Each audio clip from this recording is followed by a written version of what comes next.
وعن انس بن مالک رضی اللہ تعالی عنہ یقول جاء ثلاثة رهط الى بيوت ازواج النبي صلى الله عليه وسلم يسألون عن عبادة النبي صلى الله عليه وسلم فلما اخبروا كأنهم تقالوها فقالوا واين نحن من النبي صلى الله عليه وسلم قد غفر له ما تقدم من ذنبه وما تأخر قال احدهم اما انا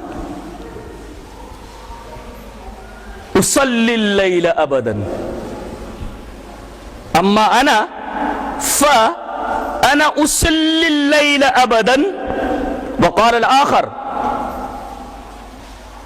أنا أصوم الدهر ولا أفطر وقال الآخر أنا أعتزل النساء فلا أتزوج أبدا فجاء رسول الله صلى الله عليه وسلم إليهم فقال أنتم الذين قلتم كذا وكذا والله إني لا أخشاكم لله وأتقاكم له لكني أصوم وأفطر وأصلي وأرقد وأتزوج النساء فمن رغب عن سنتي فليس مني رواه البخاری فی کتاب النکاح. حضرت امام بخاری رحمہ اللہ اس حدیث کو ایسے کتاب النکاح کے اندر لائے, پورے صفحے کی روایت جو میں نے ریفر کر دیا, اور راوی جیسا کہ معلوم ہوا حضرت انس بن مالک ہیں. حضرت انس بن مالک فرماتے ہیں کہ رسول اللہ صلی اللہ علیہ وسلم کے پاس, آپ کی ازواج کے پاس, آپ کے گھر پہ 3 آدمی آئے. انہوں نے نبی کریم صلی اللہ علیہ وسلم کی عبادت کے بارے میں سوال کیا. کون سی عبادت؟ گھر کے اندر کی عبادت. باہر کی عبادت جو مسجد کے اندر تھی وہ تو روز دیکھتے ہی تھے. فجر کے اندر کتنی رکعت آپ پڑھتے ہیں, ظہر میں آپ کتنی رکعت پڑھتے ہیں, آپ کیا عبادتیں باہر کرتے ہیں, وہ تو سب کی نگاہوں کے سامنے تھیں. پوچھنا یہ تھا کہ نبی کریم صلی اللہ علیہ وسلم گھر کے اندر کون سی عبادت کرتے ہیں. کہیں یہ مسئلہ آ گیا تھا, یہ ساؤتھ میں ہی ایک مقام پر نظام آباد سے آگے, وہاں کچھ احناف نے اہل حدیثوں کی مسجد کے اوپر قبضہ کر لیا اور اپنا امام آگے بڑھا دیا. وجہ نزاع 8 رکعت تراویح اور 20 رکعت تراویح تھے. تعداد ان کی زیادہ تھی, اہل حق تو ہمیشہ کم رہے, لیکن الحمدللہ وہ دودھ میں گھی کی حیثیت رکھتے ہیں. اگر دودھ سے گھی کو نکال دیا جائے تو دودھ کا جزو اعظم ہوتا ہے, تو دودھ اور پانی میں کوئی فرق نہیں رہتا. الحمدللہ کم ہے مگر دودھ میں گھی کی حیثیت رکھتے ہیں. ریڈی آفیسر تھا, اس کے پاس FIR درج کی گئی, طرفین کے لوگوں کو بلایا گیا, کہا کہ وجہ نزاع کیا ہے, تم پروفیٹ محمد کو مانتے ہو؟ تم لوگ کہ ہم بھی مانتے ہیں. تو جھگڑا کائے کا ہے؟ تم بھی پروفیٹ محمد کو مانتے ہو صلی اللہ علیہ وسلم, اور تم لوگ بھی پروفیٹ محمد کو مانتے ہو صلی اللہ علیہ وسلم, تو جھگڑا کس بات کا ہے؟ کہا کہ 8 رکعت اور 20 رکعت. بولے یہ کیا ہوتا ہے؟ کہا کہ رمضان شریف میں, ہاں یہ روزے کا مہینہ, بولے ہاں, اس میں رات میں ہم لوگ 20 رکعت تراویح پڑھتے ہیں, یہ لوگ فتنہ کرتے ہیں اور 8 رکعت تراویح پڑھتے ہیں. تو ریڈی نے یہ کہا, آفیسر نے, کہ یہ بتاؤ یہ 8 رکعت بولنے والا کون, کس کے حوالے سے یہ 8 رکعت کی بات کہی گئی ہے, اور تم یہ بتاؤ کہ یہ 20 رکعت یہ کس کے حوالے سے. بولے یہ 20 رکعت حضرت عمر بولے. بولے یہ کون ہے؟ باہر کے آدمی بولے. اور یہ 8 کون بولا؟ بولے اندر کی بات ہے, یہ آپ کی بیوی حضرت عائشہ بول رہی ہیں کہ نبی کریم صلی اللہ علیہ وسلم رمضان اور غیر رمضان میں 11 رکعت سے زیادہ نہیں کرتے تھے. بولے اگر یہ گھر کی عبادت ہے تو بیوی سے زیادہ کوئی نہیں جان سکتا, لہذا تم لوگ حق کے اوپر ہو.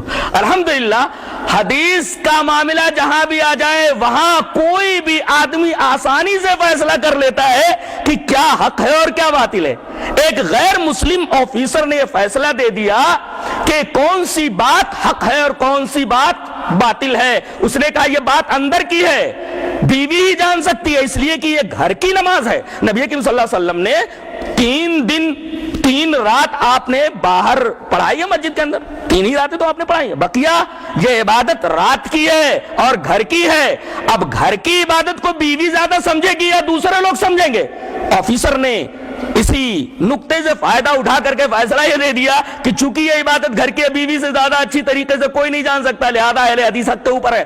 اور اب ان لوگوں نے کہا ہم تعداد میں زیادہ، کہا کہ چپ رہو، تعداد میں ہم تم سے زیادہ ہیں تو کیا تمہاری مسجد کو ہم مندر بنا لیں؟ بولے ایسا FIR درج کروں گا کہ ضمانت نہیں ہوگی تم لوگوں کی، چلے جاؤ یہاں سے. اللہ تبارک و تعالیٰ نے اس طریقے سے اس غیر مسلم آفیسر سے کام لیا. تو یہ لوگ آئے اور انہوں نے نبی کریم صلی اللہ علیہ وسلم کی عبادت جو گھر میں تھی اس کے بارے میں سوال کیا. یسألون عن عبادت النبی صلی اللہ علیہ وسلم، رسول اللہ صلی اللہ علیہ وسلم گھر میں کون سی عبادت کرتے تھے اس کے بارے میں سوال کر رہے تھے. فلما اخبروا، جب ان کو بتایا گیا، کأنہم تقالوها، گویا کہ انہوں نے کم سمجھا اور پھر انہوں نے تعویل کی. کیا؟ وَأَيْنَ نَحْنُ مِنَ النَّبِيِّ صلی اللہ علیہ وسلم، ہم کہاں اور نبی کہاں؟ کیسے بولیں گے عربی میں ہم کہاں اور نبی کہاں؟ وَأَيْنَ نَحْنُ مِنَ النَّبِيِّ صلی اللہ علیہ وسلم، تقابل کرنا تو من کے ذریعے. وَأَيْنَ نَحْنُ، ہم کہاں، من النبی، اور نبی کہاں. قد غفر له ما تقدم من ذنبه وما تأخر، نبی کریم صلی اللہ علیہ وسلم کے اگلے پچھلے گناہ معاف ہو گئے. اگر آپ کم بھی عبادت کریں تو بھی آپ کے لیے کیا فرق پڑتا ہے؟ فرق تو ہمارے لیے پڑتا ہے، لہذا ہم اور زیادہ عبادت کریں. ایک کہنے لگا اور امہات المومنین نے سنا، کہنے لگا کہ اما انا فانا اصلی اللیل ابدا، رات بھر نماز پڑھوں گا. دوسرا بولا میں ہمیشہ روزے رکھوں گا، صوم داؤدی ہی نہیں، صوم داؤدی تو بیچ میں گیپ کر کے ہوتا ہے تو جائز ہے، میں برابر روزے رکھوں گا، کبھی افطار نہیں کروں گا. تیسرا بولا ارے میں بیوی بچوں کے جھنجٹ میں پڑوں گا ہی نہیں، میں شادی ہی نہیں کروں گا. انا اعتزل النساء، عورتوں سے دور رہوں گا، فلا اتزوج ابدا، میں شادی نہیں کروں گا. اب جب نبی کریم صلی اللہ علیہ وسلم گھر تشریف لائے، بیویوں نے کہا کہ اللہ کے رسول 3 آدمی آئے تھے اور آپ کی عبادتوں کے بارے میں انہوں نے سوال کیا، ہم لوگوں نے بتایا تو وہ ایسا ایسا کہہ کر کے گئے. فجاء رسول اللہ صلی اللہ علیہ وسلم الیہم، رسول اللہ صلی اللہ علیہ وسلم ان کی طرف آئے. سماج کا، سوسائٹی کا ایک نقطہ معلوم ہوا، ایک مسئلہ معلوم ہوا کہ اگر کوئی بات آپ کے کانوں میں پڑے تو فوراً ایکشن مت لیں. کوا کان لیا جا رہا ہے، اپنا کان دیکھنے سے پہلے کوے کے پیچھے دوڑ رہے ہیں. نبی کریم صلی اللہ علیہ وسلم نے سماج کا ایک مسئلہ بڑا پیارا بتایا کہ جب بھی تمہارے کانوں میں کوئی بات پڑے تو صاحب معاملہ سے جا کر کے پہلے دریافت کر لو. دیکھیں ان تینوں کے بارے میں بات معلوم ہوئی کہ ایسا کہہ کر کے گئے ہیں. آپ صلی اللہ علیہ وسلم خود ان کے پاس آئے. فجاء رسول اللہ صلی اللہ علیہ وسلم الیہم، رسول اللہ صلی اللہ علیہ وسلم ان کے پاس آئے اور پوچھا انتم الذین قلتم کذا وکذا، تم لوگوں نے ایسا ایسا کہا ہے. اس کا مطلب یہ ہے کہ کوئی بات آپ کے کانوں میں آئے تو پہلے تحقیق کر لو، ایکشن مت لو، پہلے تحقیق ضروری ہے.